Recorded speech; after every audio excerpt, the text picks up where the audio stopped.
Dimanche, le ministre de l'Intérieur Christophe Castaner a annoncé le retrait immédiat des grenades lacrymogènes GLI F4, accusées d'être responsables de blessures graves lors de manifestations. Une décision pour l'image, alors que les stocks arrivent à épuisement. L'ONG SOS Chrétien d'Orient a rendu publique la disparition de 4 de ses collaborateurs dans le cadre de leur activité en Irak. Les autorités françaises et irakiennes travaillent de concert pour retrouver leurs traces et l'association appelle ses soutiens à prier pour un dénouement favorable. Le mystérieux virus chinois poursuit son macabre trajet. Avec près de 3000 contaminations et une centaine de morts, l'infection ne se cantonne désormais plus à Wuhan, la région centrale de la Chine, mais se diffuse peu à peu au gré des déplacements de population, de quoi faire renouer les plus sceptiques avec les bienfaits des frontières. Madame, Monsieur, bonsoir. Christophe Castaner lâche les grenades. Dimanche, le ministre de l'Intérieur a annoncé le retrait immédiat des grenades lacrymogènes GLI F4 à l'origine de plusieurs blessures dans les manifestations. Une annonce symbolique qui cache une toute autre réalité. Explication avec Thibaut Bastide. Christophe Castaner démine les violences policières. Dimanche, le ministre de l'Intérieur, chahuté depuis de nombreux mois, a annoncé le retrait immédiat de la très controversée grenade GLI F4. De petite taille, cette grenade instantanée de force intermédiaire a un triple effet, soufflante, lacrymogène et sonore. Pour cela, elle contient environ 25 grammes d'explosifs de type TNT. Ses répercussions sonores sont telles qu'elle produit une détonation de 165 décibels à 5 mètres, soit plus qu'un avion au décollage. Mais ce sont bien les dégâts causés lors de la détonation qui ont longtemps été pointés du doigt. Plusieurs manifestants ont été blessés par des projectiles de cette grenade et certains ont eu des mains arrachées alors qu'ils tentaient de ramasser l'objet. D'ailleurs, les forces de l'ordre françaises étaient les seules encore autorisées à s'en servir au sein de l'Union européenne. En annonçant le retrait immédiat de la GLI F4, Christophe Castaner a ainsi voulu marquer le coup alors qu'il est accusé de mutisme vis-à-vis des violences policières lors des manifestations. Une décision pour prouver son apparente bonne volonté, cependant la réalité est tout autre. En effet, il s'agit avant tout d'une mesure symbolique. Et pour cause, il était prévu qu'un nouveau modèle de grenade de type GM2L vienne la remplacer. Un remplacement forcé notamment parce que la GLI F4 n'est plus produite depuis 2014 et que le ministère de l'Intérieur a annoncé il y a déjà 1 an et demi que les stocks étaient en voie d'épuisement. C'est d'ailleurs ce qu'a affirmé le secrétaire général du syndicat France Police, policiers en colère, Michel Tauris, lors de son passage dans l'émission Le Samedi Politique en février 2019. Nous avons dit à plusieurs reprises que les GLI F4 peuvent être nécessaires, encore une fois, dans certaines actions, notamment dans les quartiers, quand on parle de grenades de désencerclement. Donc en théorie, vous comprenez que ce n'est pas censé être des grenades purement offensives, c'est surtout des grenades que vous devez utiliser en état de légitime défense. De plus, cette grenade, on sait, elle est très contestée, elle a déjà causé par le passé des dégâts très importants, elle n'est plus commandée aujourd'hui par le ministère de l'Intérieur, on ne fait aujourd'hui qu'écouler les stocks. Maintenant, très clairement, sur la question... Heureusement que les gilets jaunes sont là pour accélérer la manœuvre. Je ne ferai pas de commentaires. Un épuisement des stocks annoncé de longue date qui semblerait coïncider avec l'annonce du ministre de l'Intérieur. D'ailleurs, le secrétaire général d'unité SGP Police FO, Yves Lefebvre, a qualifié cette décision d'effet d'annonce à vocation politique à quelques semaines des municipales. Une manœuvre du locataire de la place Beauvau alors que les forces de l'ordre devaient d'ores et déjà dire adieu à la GLI F4. Sa remplaçante, la grenade de type GM2L, n'a par ailleurs pas de quoi rassurer les manifestants. Si le fabricant et le ministère de l'Intérieur mettent en avant l'absence d'effets déflagrants et d'éclats lors de son fonctionnement, elle est dotée d'une charge pyrotechnique dont on ne connaît pas exactement la composition. Et retour à présent sur la disparition des collaborateurs de l'ONG SOS Chrétien d'Orient. Sans nouvelles de 4 de ses salariés depuis une semaine, l'association appelle à la retenue. Le point avec Olivier Frère-Jacques. Une semaine que l'ONG SOS Chrétien d'Orient est sans nouvelles de 4 de ses collaborateurs en Irak. L'association a perdu leurs traces alors qu'ils étaient dans la capitale, Bagdad, dans le cadre de démarches administratives et d'un suivi des opérations humanitaires sur place, notamment la visite d'une école reconstruite récemment. Ce déplacement était organisé en coordination avec les autorités consulaires de France en Irak. C'est après plusieurs tentatives de contact que l'association a donné l'alerte aux autorités françaises. Celles-ci agissent à présent de concert avec les autorités irakiennes afin d'enquêter et de retrouver les personnels. Les 4 collaborateurs disparus, 3 Français et un Irakien, sont des salariés de l'association, réputés expérimentés, en bonne santé et connaissant parfaitement les zones de guerre. La direction de SOS Chrétien d'Orient a fait savoir qu'aucune demande de rançon ni d'information ne leur était parvenue pour le moment. C'est dans un contexte particulièrement tendu en Irak que la disparition a eu lieu.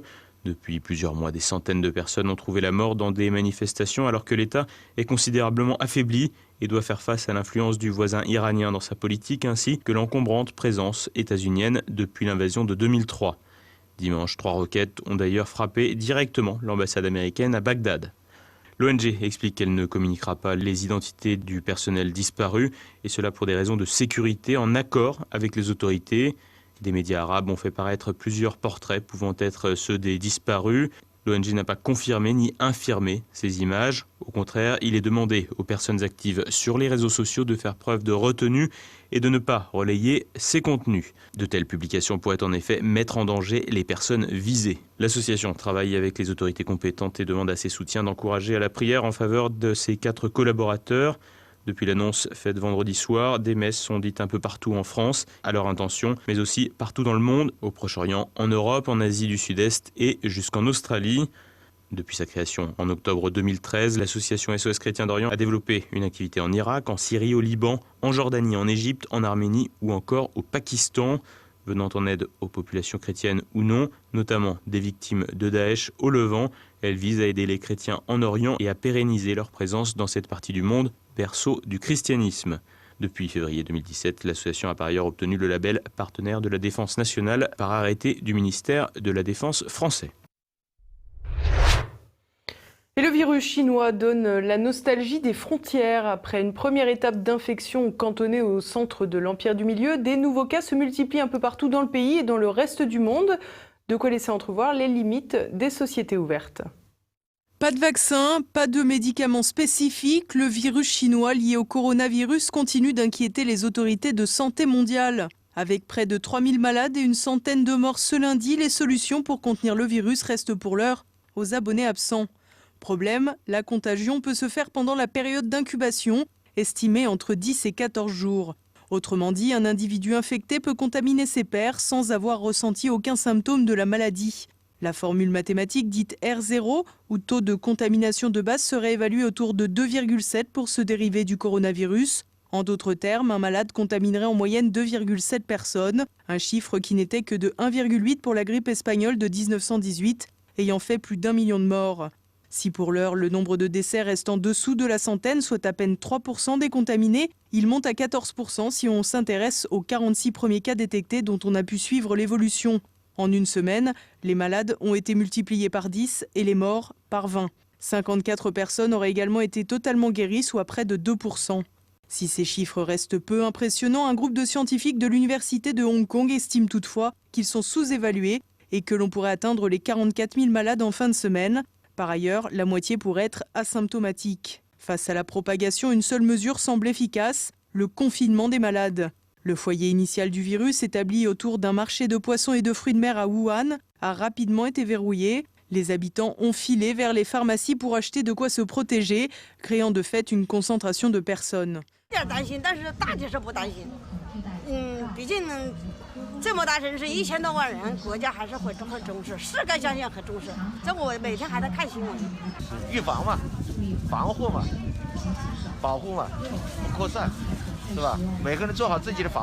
Des contrôles de température ont été mis en place un peu partout dans la ville pour prendre en charge au plus vite les potentiels malades. Et si la mégalopole a été placée en quarantaine, la fête du Nouvel An chinois, conjuguée aux craintes des habitants face à l'avancée de l'épidémie, a poussé un grand nombre de personnes à sortir de la zone. En effet, sur les 11 millions d'habitants de la région, entre 4 et 5 millions auraient quitté la ville. Des cas sont désormais recensés partout en Chine avec plusieurs foyers contenant plus de 100 malades. D'autres patients porteurs du virus ont été identifiés en Thaïlande, à Macao, en Malaisie, à Singapour, en Corée du Sud et au Vietnam. Sans surprise, la Corée du Nord n'est pas concernée pour le moment, à plus forte raison que les frontières ont été fermées à l'instar de la Mongolie. Plus inquiétant, un cas a été confirmé en Inde, pays particulièrement sensible au vu de sa densité de population et des conditions d'hygiène. Aux États-Unis, plusieurs cas ont également été annoncés, essentiellement sur la côte pacifique, mais aussi à Chicago. La France a l'immense privilège d'être le premier pays européen à connaître des cas de coronavirus sur son sol. Par ailleurs, des Français partis en Chine devraient être rapatriés au cours de la semaine. Le Premier ministre a demandé d'organiser un rapatriement par voie aérienne directe vers la France avec l'accord des autorités chinoises. Ce rapatriement aura lieu en milieu de semaine. Une équipe médicale dédiée accompagnera ce retour. Elle est d'ores et déjà en cours de constitution par le ministère de la Santé.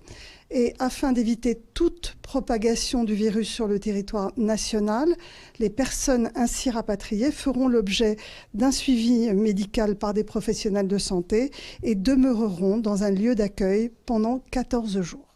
Une annonce du ministre de la Santé français qui sonne comme un coup de communication pour montrer que le gouvernement est aux commandes. Pourtant, si ces rapatriés de Wuhan devront être placés en quarantaine, nombreux sont les passagers des derniers vols en provenance de la province à s'étonner de l'absence de contrôle de température à l'aéroport de Roissy. En effet, seules des affiches avaient été mises en place, ainsi que le recueil de coordonnées des passagers pour les informer si un malade était déclaré porteur du virus par la suite. Je suis étonné parce qu'à Shanghai, les autorités contrôlent tout le monde dans les métros, et là, il n'y a pas eu.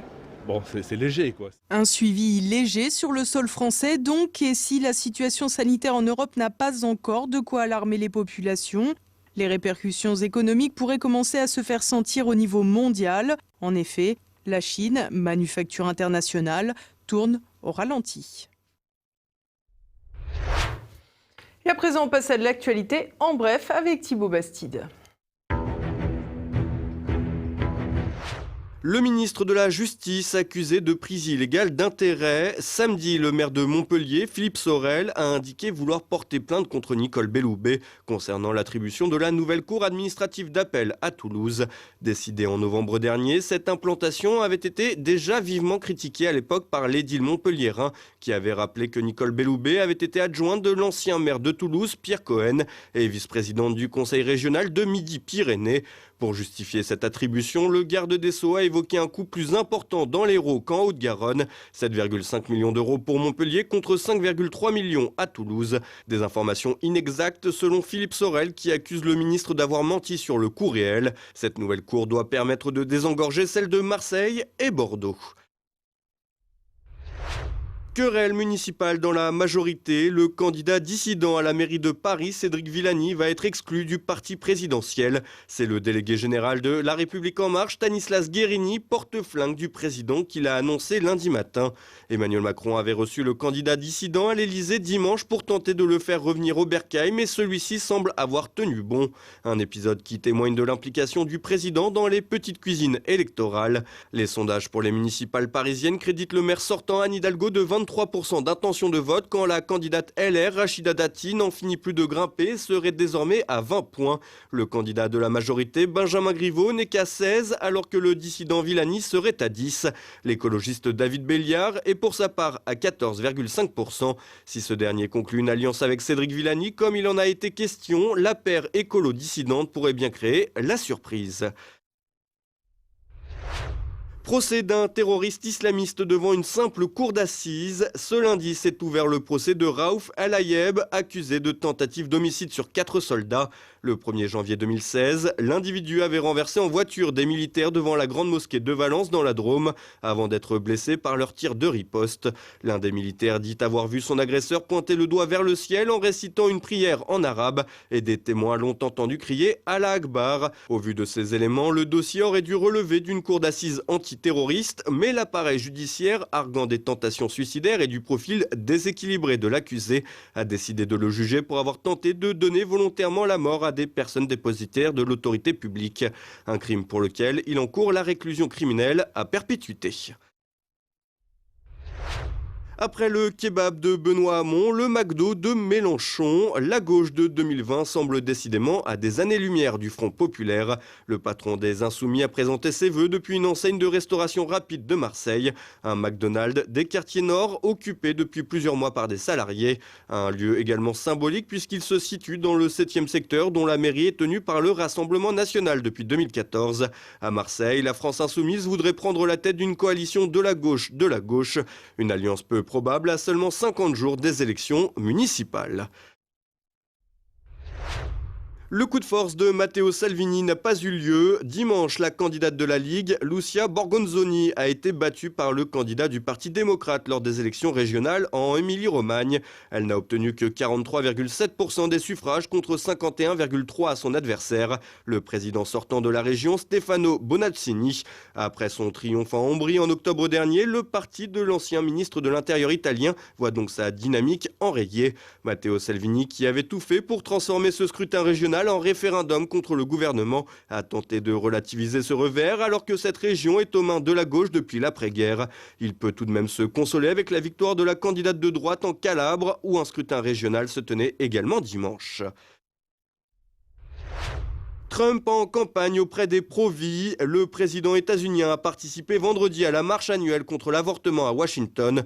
Lors de cet événement, le pensionnaire de la Maison-Blanche a tenu à prendre la parole devant un parterre de militants.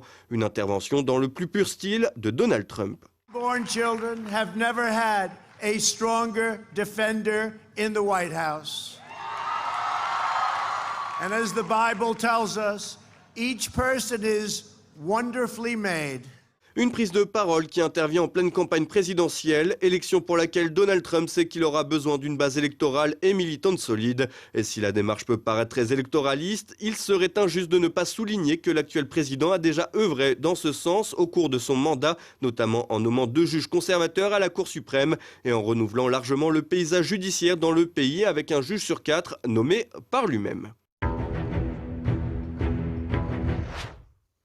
Et voilà, on approche déjà de la fin de cette édition. Dans un instant, notre Zoom du jour. Guillaume Bigot est directeur de l'école de commerce IPAG et professeur de géopolitique. Il présente son analyse des tensions au Moyen-Orient et revient sur son parcours en tant qu'ancien conseiller de décidément, de Chevènement et Charles Pasqua. On va y arriver. Cette notion de tiers-État, c'est que le barycentre du pouvoir ne pesait pas sur le centre de décision. Et la séquence, entre guillemets, j'utilise ce terme, c'est celui consacré par nos politiques, la séquence Gilets jaunes a montré ça, a montré finalement que le pouvoir politique, au sens des décisions politiques, mais aussi de qui est aux manettes, qui prend les décisions, dans un régime en plus démocratique, où il doit y avoir une représentation du peuple, eh bien, ce barycentre n'est pas du tout représenté. Et donc, ça m'est apparu assez clairement. Et en réfléchissant à cette tripartition, vous savez, la noblesse, le clergé et le tiers-État, on retrouve peu ou prou même ces proportions. Ce soir, retrouvez également Politique Éco. Olivier Pichon et Pierre Bergerot reçoivent Jean-François Ozol, ancien élève de l'école centrale et consultant, pour parler des manipulations sur le réchauffement climatique. Tout de suite, retrouvez Mes Libertés politiques avec François Billot-Lochner. Et c'est à présent la fin de cette édition. Merci de votre fidélité. À demain. Bonsoir.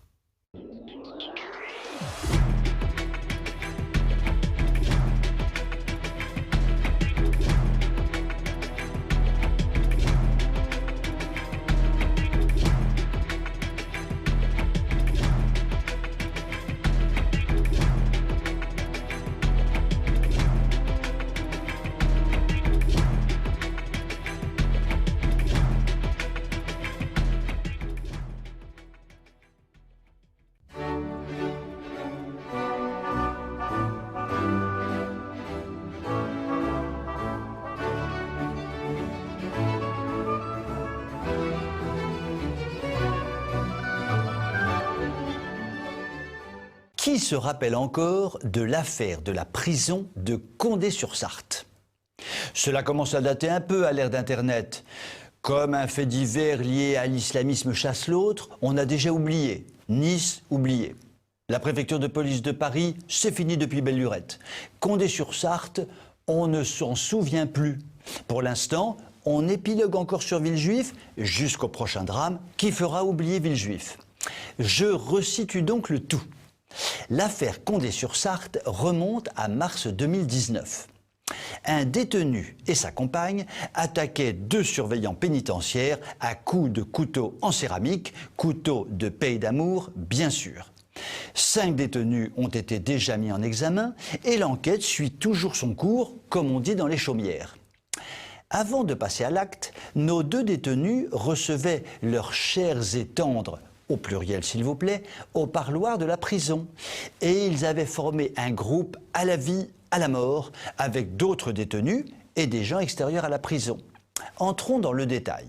En prison, Marc, Christophe, Antoine, Pierre et Luc, Michael, Abdelaziz, Nabil, Yacine et Jérémy sont tous suivis pour radicalisation. Au parloir, leurs chéris, Audrey, Lucie, Élodie, Anne et Marie, Anan, Anna, Alexandre, Sarah, Maïmouna et Kadja, qui sont toutes leurs épouses devant Allah. Tout ce petit monde s'est rencontré par Internet sur des sites communautaires. Union par téléphone pour certains, qui a dit que la religion n'était pas moderne? Polygamie pour d'autres, bien sûr. Alexandre d'ailleurs pense qu'il vaut mieux que son homme ait plusieurs femmes plutôt qu'il ait des aventures extra-conjugales. Avouons-le, cela est d'une logique imparable. Pas de problème pour aller rendre visite à leur mari, le matin c'est la concubine, l'après-midi c'est l'ami d'enfance. Comme ça, le monsieur, il peut voir ses deux femmes dans la même journée, explique à la presse un délégué syndical de la prison. Nous sommes donc dans le sexuellement halal, tout va bien. Toutes ces visiteuses du matin et du soir vivent ensemble. C'est sympa comme colloque. Elles discutent de tout et de rien, mais pas de Daesh, c'est promis. Le plus fort dans tout ça, c'est qu'Alexandre s'est converti en lisant au supermarché le Coran pour les nuls. Elle trouve que le djihad, c'est bien, mais que le Bataclan, c'est un peu too much, quand même. On a sa respectabilité. Quand on met tout bout à bout dans cette affaire, on se dit, mais évidemment, c'est un sketch. Mais malheureusement, dans l'affaire de Condé-sur-Sarthe, la réalité dépasse très largement la fiction. Vous pouvez m'écrire si vous le voulez. À très bientôt.